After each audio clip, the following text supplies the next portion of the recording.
बड़ी खबर आपको बता दें, नवनिर्वाचित राज्यसभा सांसदों ने पीएम से मुलाकात की है और इसी कड़ी में कृष्णलाल पंवार ने भी प्रधानमंत्री नरेंद्र मोदी से मुलाकात की।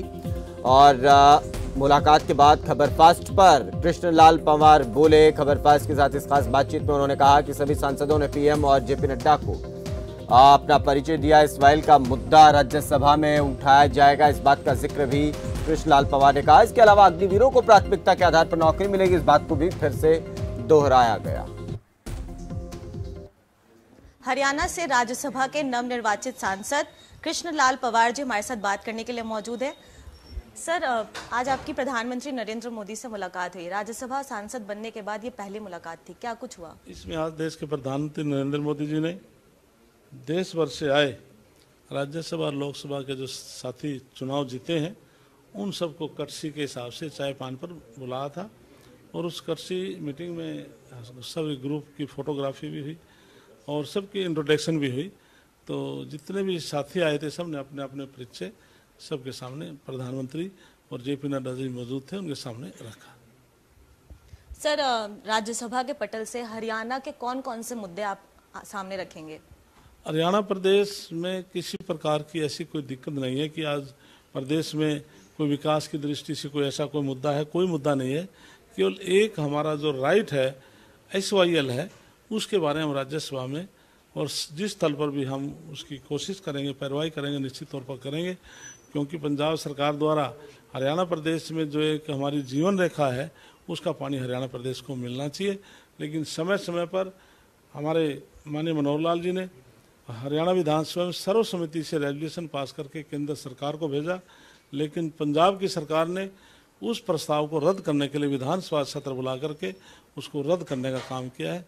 इसलिए पंजाब सरकार की नीयत नहीं कि हरियाणा प्रदेश को पानी मिले। सर, लगातार दिल्ली की सरकार, आम आदमी सरकार ये कह रही है कि हरियाणा की ओर से दिल्ली को पानी कम दिया जा रहा है और मांग ज्यादा पानी के लिए कर रही है, क्या बोलेंगे? इसके लिए निश्चित तौर पर माननीय मुख्यमंत्री जी का बयान भी आया था। उन्होंने कहा था कि जो दिल्ली का राइट मुनक हेड से बनता है उससे ज़्यादा क्यूसिक पानी हम दिल्ली को नैतिकता के आधार पर दे रहे हैं, कम नहीं दे रहे बल्कि एक्सेस दे रहे हैं। सर, मेरा अगला सवाल आपसे ये है कि हरियाणा में लगातार मुख्यमंत्री मनोहर लाल ये कह रहे हैं कि अग्निवीरों को 4 साल के बाद नौकरी में प्राथमिकता दी जाएगी, लेकिन विपक्ष का कहना है कि हरियाणा में बेरोजगारी चरम पर है।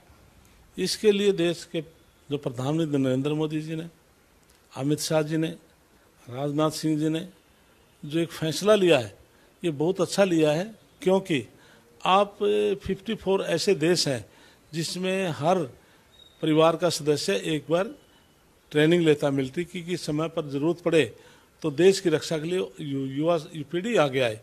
इसके लिए जिस प्रकार से अग्निवीर पथ के लिए जो आपने कही बात है, इसके लिए जो 17 साल से 21 साल तक की एज के जो बच्चे होते हैं, ये पीरियड ऐसा होता है, मैंने कहा था कि 100% बच्चे गलत ट्रैक पर चले जाते हैं, लेकिन कुछ परसेंट जाते भी होंगे। लेकिन जब उनको 17 साल की एज में एक डिफेंस की ट्रेनिंग करने का अवसर मिलेगा तो निश्चित तौर उसके दिमाग में आएगी कि मैंने देश का एक अच्छा नागरिक बनना है।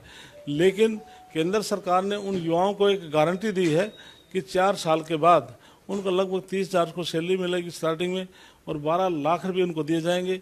भगवान ना करे ऐसा कोई इंसिडेंट हो, कोई अग्निवीर पथ कोई शहीद हो जाता है तो 1 करोड़ रुपया केंद्र सरकार देगी और 50 लाख हरियाणा प्रदेश सरकार देगी, उस परिवार को नौकरी भी देगी। इसके अलावा केंद्र सरकार ने कहा कि हम 25% की हम गारंटी लेते हैं, जो बच्चे होंगे उनको हम योग्यता के आधार पर 25% उनको हम नौकरी देंगे। लेकिन माननीय मनोहर लाल जी ने जो 75% जो बचेंगे हरियाणा प्रदेश के जो बच्चे होंगे उनको 100% 4th क्लास और 3rd क्लास में नौकरी देने का इंश्योर किया है।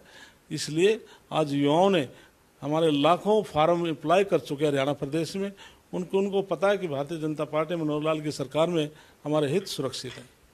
सर, लगातार हरियाणा में विधायकों को धमकी मिल रही है। विपक्ष का कहना है कि इसका कहीं ना कहीं जिम्मेदार सरकार है, राज्य सरकार है, वो ढंग से कानून व्यवस्था नहीं मेंटेन कर पा रहे। है कोई भी व्यक्ति किसी को धमकी दे दे, कानून अपना काम करता है।